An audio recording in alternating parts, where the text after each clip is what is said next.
Friesland. Seems very peaceful today. Endless green grasslands, blue skies, sunny weather and some nice canals over here. But that wasn't always the case. It wasn't peaceful between 1940 and 1945. There were a massive amount of plane crashes here, and those people are not forgotten. We're gonna go on a bike ride. I'm gonna bike 25 kilometers today, and we're gonna visit 3 memorials. So let's go. So Friesland didn't see any major land battles during World War II. However, in the sky it was a different story. Over 650 crashes has been reported in Friesland or in the waters around it.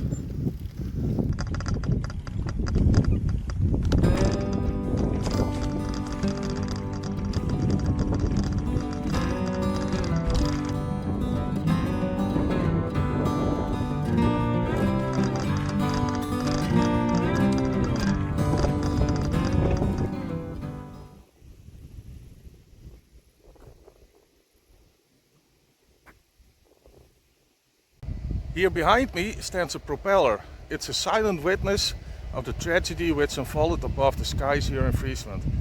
It's a propeller of the short Stirling bomber EF-347, which crashed on the night of 1 to 2 March in 1943 after performing a bombing raid over Berlin.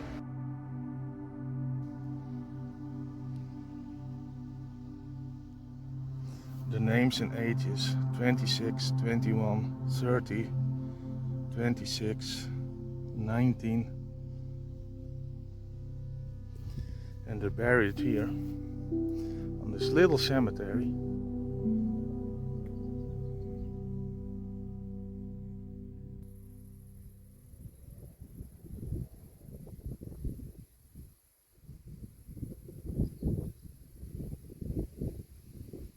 You will see 8 graves, though there's only 7 people known to have left in the aircraft from England.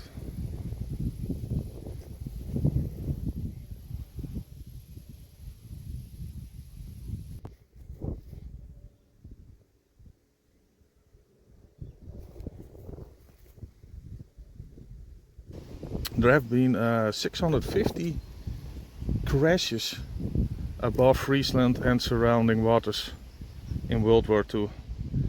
And as you can see on this card here, let me get out of the shadow, they took off from England. This is the province of Friesland with Leeuwarden as capital, and they would put raids on Wilhelmshaven, Emden, Hamburg, Bremen, Hamburg and even Berlin. And they flew often here, and in Leeuwarden was the Vliegerhorst air base, which we can read here. This particular vessel was shot down by Lieutenant Wolfgang Kutte. And here it says, the night of 1 to 2 March 1943, the Royal Air Force flew with 302 aircraft. They attacked Berlin. So it didn't actually crash here, it crashed on the other side of that village over there. And I think in the 70s or 80s someone found this propeller in one of the canals. And after that it became this memorial.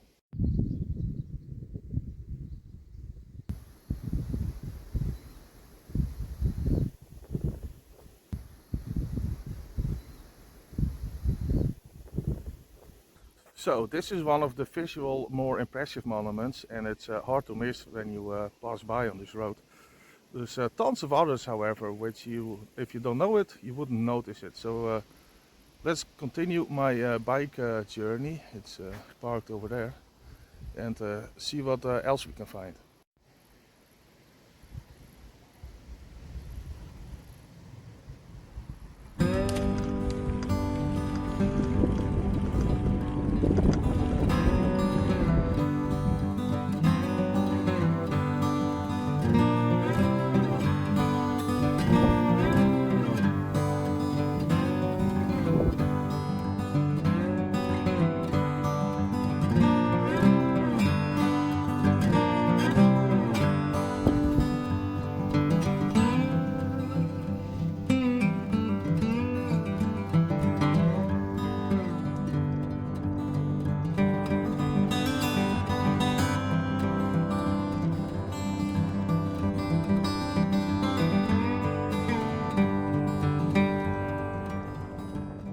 I'm here basically in the middle of nowhere.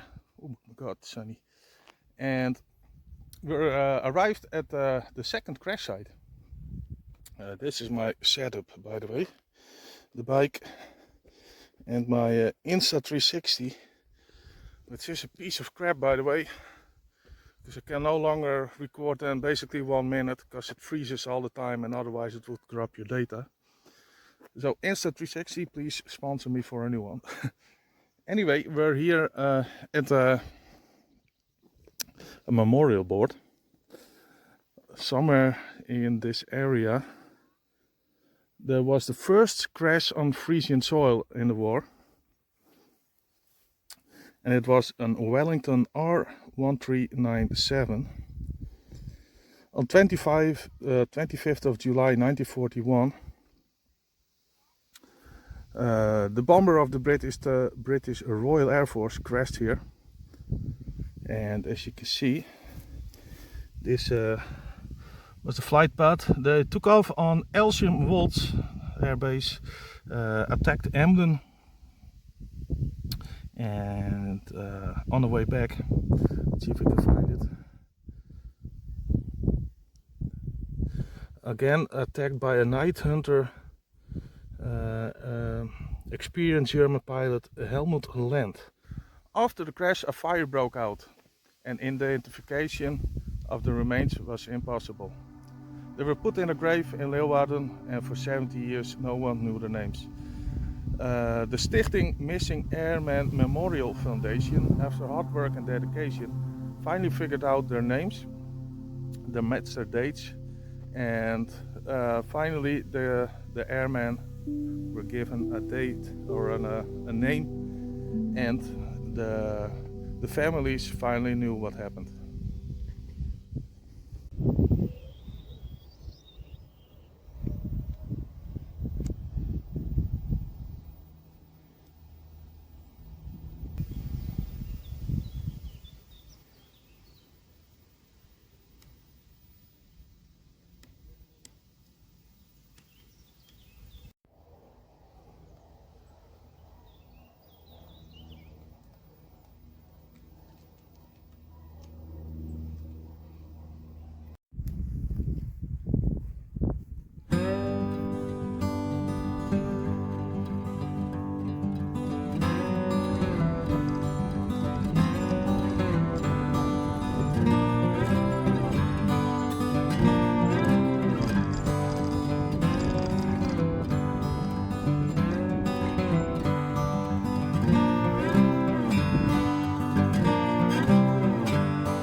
It's June 30th, 1942. A Halifax bomber is on its way back to England after bombing in Germany. It's one of its engines is on fire. It comes from that way. And over there is the city of Snake. And when the pilot noticed it was about to crash on top of that city, it turned around with its engine on fire, dipped a bit up and down, and eventually crashed right behind those trees, behind that farms, nose head first. Only one body was recovered of Sergeant Philp. Presumably he was the tail gunner when the plane nosedived in. There wasn't anything to be recovered from the crash site over there. Since I believe 2003, a monument has been erected here. Hopefully you can see it because the sun is backlighting it.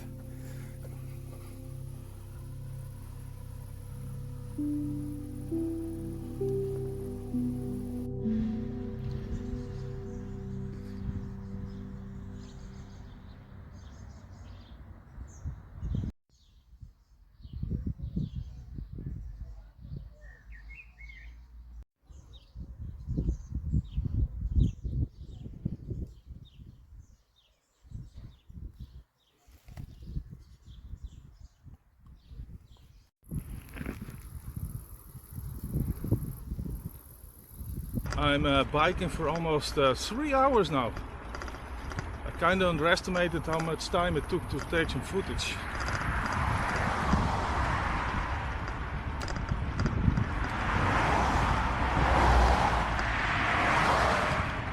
But I have the wind in my back for a while now, which makes it way more easy to bike, and my legs haven't given any trouble so far. It's also a Sunday afternoon, evening now even, and I'm having a lot of fun doing this, to be honest.